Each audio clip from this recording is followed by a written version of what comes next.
নমস্কার বন্ধুরা, welcome to ইডে sports 9009। আজকে মূলত দুটো বিষয় নিয়ে আলোচনা করব। দুটো বিষয় ঠিক দুরকম। ফার্স্ট হচ্ছে আইএসএল। আজকে যে খবরটা তোমাদেরকে শেয়ার করব সেটা আমার মনে হচ্ছে যে আইএসএল হতে চলেছে, মানে আরও কিছুটা অ্যাডভান্স হয়ে গেল আইএসএলে আশার আলো কিন্তু অনেকটাই প্রস্ফুটিত হয়েছে। অর্থাৎ আমরা আশা করতে পারি যে আইএসএল ভবিষ্যতে হবে, আর বেশি দিন দেরি নেই, আইএসএল কিন্তু শুরু হতে চলেছে। আর দ্বিতীয় যে বিষয়টি নিয়ে আলোচনা করবো সেটা হচ্ছে মোহনবাগানের নতুন সূর্যোদয়। যে ফুটবলটা আজকে মোহনবাগান ডায়মন্ড হারবারের বিরুদ্ধে খেললো, অর্থাৎ প্র্যাকটিস ম্যাচ, সেখানে কিন্তু লোবেরা নতুন চিন্তাধারা এবং টিম নিয়ে পুনর্বিন্যাস, পুনর্গঠন যাই বলুন, সেটা কিন্তু আমাদের চোখে ধরা পড়লো যে মলিনা যুগে যে ফুটবলটা মোহনবাগান খেলতো, লোবেরা কিন্তু আমূল পরিবর্তন করে দিয়েছে। ছোট ছোট পাসে দিশেহারা করে দিচ্ছে বিপক্ষকে, এবং একেবারে টপ বক্স টু বক্স যেভাবে পাসিং ফুটবলটা আজকে আমরা দেখলাম, সেখানে কিন্তু অনেক কিছুই কিন্তু সামনে আইএসএলের দেখা কিন্তু আমাদের বাকি আছে। অর্থাৎ মোহনবাগান যে আক্রমণাত্মক ফুটবল খেলবে আগামী দিনে, সেটা কিন্তু পরিষ্কার, যেটা আমরা মলিনা যুগে কিন্তু দেখতে পাইনি। পরপর মোহনবাগান ম্যাচ জিতে গেছে, কিন্তু খেলা দেখে কিন্তু মোহনবাগান সমর্থকরা খুব একটা যে সন্তুষ্ট হয়েছিল তা কিন্তু নয়। আইএসএল, লিগ শিল্ড বা চ্যাম্পিয়ন দুটোই হয়তো মলিনার হাত ধরে মোহনবাগান পেয়েছিল, কিন্তু যে খেলা দেখে যে চোখের আরাম, সেটা কিন্তু মোহনবাগান সমর্থকরা এর আগে পায়নি। তো আমরা এই দুটো বিষয় নিয়ে আলোচনা করবো। মূলত প্রথমে চলে আসি যে গতকাল যে খবরটা বলেছিলাম যে 12 দলের জোট আইএসএল করার জন্য উঠে পড়ে লেগেছে, বা একটা ভালো দিক, ইন্ডিয়ান ফুটবলের একটা ভালো দিক, যখন এআইএফএফ বা যে সংস্থা, নিয়ামক সংস্থা, যে ভারতীয় ক্রীড়া দপ্তর, তারা যখন পারছে না আইএসএল অর্গানাইজ করতে, সেখানে 12টা দল এগিয়ে এসেছে এবং তারা প্রস্তাব দিয়েছে এআইএফকে যে তারা অতি সত্বর এই আইএসএল চালু করতে চায় এবং অর্গানাইজ করতে চায়। তখন কিন্তু ভারতীয় ক্রীড়া মন্ত্রক থেকে বলা হয়েছে যে তোমরা এই 24 ঘন্টার মধ্যে কিভাবে করতে চাও তার একটা ব্লু প্রিন্ট আমাদের কাছে দাও। এবং আজকে যে খবরটা আমরা তোমাদের কাছে শেয়ার করব সেটা খুবই ইন্টারেস্টিং। সেটা কি? অর্থাৎ এখানে 12 জোটের যে ব্যাপারটা হয়েছে, সেখানে কিন্তু মোহনবাগান কিন্তু একটা বিশেষ নেতৃত্ব দিচ্ছে, বিশেষ করে বিনয় চোপড়া। বিনয় চোপড়া ফুটবলে ততটা তিনি হয়তো ওয়াকাবেল নয়, কিন্তু যেভাবে তিনি কমান্ড দিচ্ছেন, যেভাবে নেতৃত্ব দিচ্ছেন, এবং যেভাবে 24 ঘন্টার মধ্যেই এআইএফকে বা ভারতীয় ক্রীড়া মন্ত্রককে জানিয়ে দিয়েছেন যে কি করতে পারবে তারা, সেটা কিন্তু আজকে পরিষ্কার করে দিয়েছেন। বলেছেন প্রতি বছর তারা 10 কোটির মতো টাকা এআইএফকে দিতে পারবে,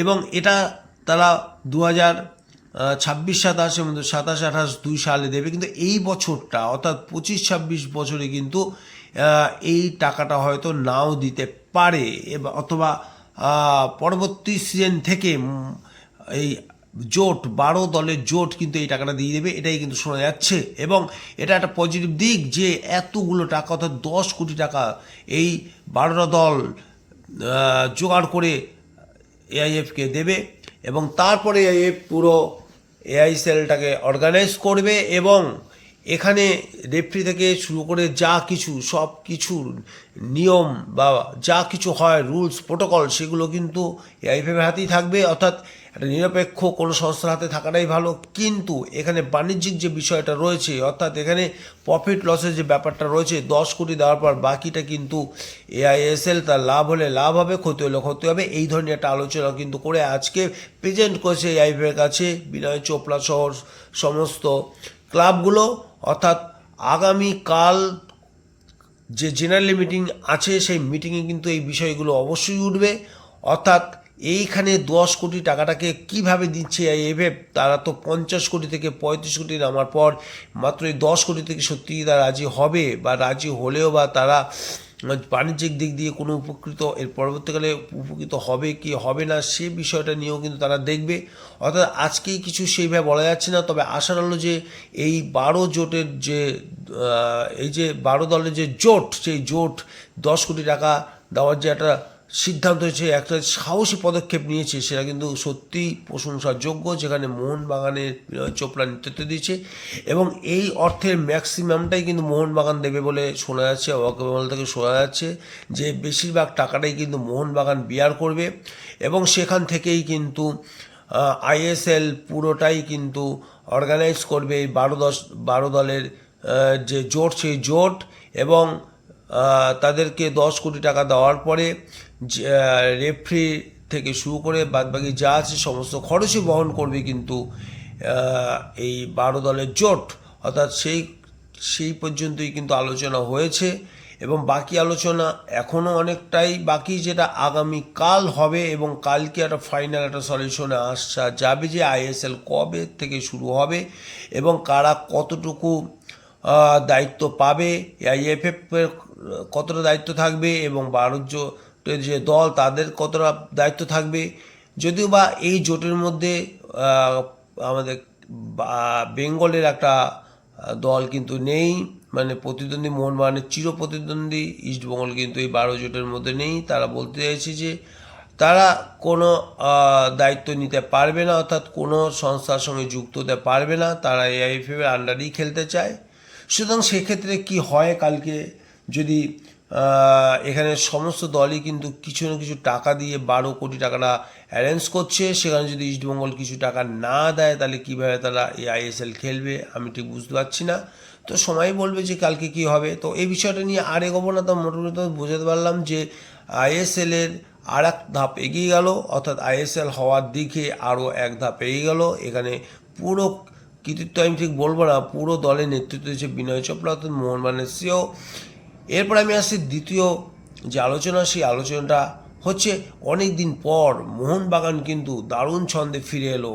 যে খেলাটা আজকে যুবতী ক্রীড়াঙ্গনে প্র্যাকটিস ম্যাচে ডায়মন্ড হারবারের বিরুদ্ধে খেললো, 6-2 গোলে ডায়মন্ডকে এক কথায় উড়িয়ে দিল মোহনবাগান, ঝড়ের খড়কুটোর মতো কিন্তু উড়ে গেল।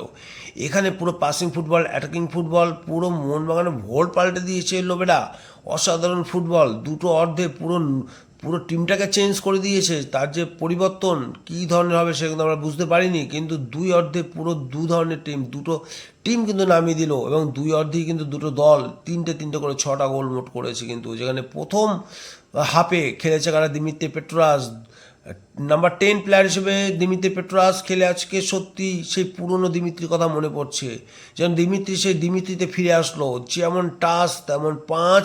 লোবেরা কিন্তু আসল হিরে কিন্তু পেয়ে গেল, অর্থাৎ দিমিত্রি পেট্রাসের উপর কিন্তু, বা দিমিত্রি পেট্রাসের খেলাতে কিন্তু সে সত্যিই কিন্তু লোবেরা মুগ্ধ হয়ে গেল, যেভাবে পাসিং ফুটবল খেলো, পুরো দলটাকে কিন্তু নেতৃত্ব দিয়েছে দিমিত্রি পেট্রাস। 3টে অ্যাসিস্ট আছে, একটা গোল বারে লেগেছে, একটা গোল ম্যাকলারেনের যে দুটো গোলই কিন্তু দিমিত্রি পেট্রাসের অ্যাসিস্ট থেকে হয়েছে। অর্থাৎ দিমিত্রি পেট্রাস আজকে অসাধারণ ফুটবল, শুধু দিমিত্রি পেট্রাস নয়, ম্যাকলারেন থেকে শুরু করে সুআশিস বোস এবং ডিফেন্সে আলবার্টো রড্রিগেজ যেভাবে ডিফেন্স করেছে সত্যি অনবদ্য। মানে এক কথায় মোহনবাগান কিন্তু সেই পুরনো ছন্দে ফিরে এসেছে, যে মোহনবাগানকে এবছর প্রথমে খুব নড়বড়ে লেগেছিল এবং আত্মবিশ্বাস যথেষ্ট কম ছিল, সেই মোহনবাগানকে এবারে আত্মবিশ্বাসে ভরপুর দেখা গেল। অর্থাৎ মোহনবাগান কিন্তু দারুণ ছন্দ রয়েছে এবং সেকেন্ড হাফে কী করলো, লোবেরা কিন্তু পুরো টিমটাকে চেঞ্জ করে দিল, যেখানে জেসান কামিন্সকে নামালো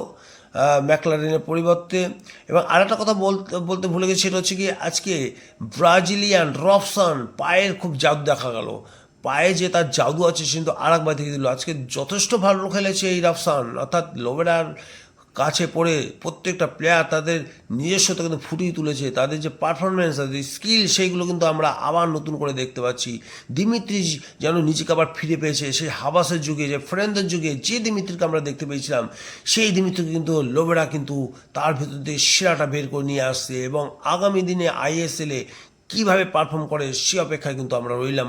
সেকেন্ড হাফে আমরা দেখলাম লিস্টান ক্লাসো এবং জেসান কামিন্স এদেরকে নামিয়ে দিল, যেখানে জেসান কামিন্স পরপর 2টো গোল করলো, ওদিকে লিস্টন ক্লস একটা গোল করেছে, আর এদিকে মনবীর সিংও কিন্তু একটা গোল করেছিল। অর্থাৎ দুই winger, right winger, left winger একটা করে গোল করেছে, দুই স্ট্রাইকার, বক্স স্ট্রাইকার দুটো করে গোল করেছে। দারুণ স্কোর। এবং বিপক্ষে ডায়মন্ড হারবারও কিন্তু খুব একটা খারাপ দল নয়।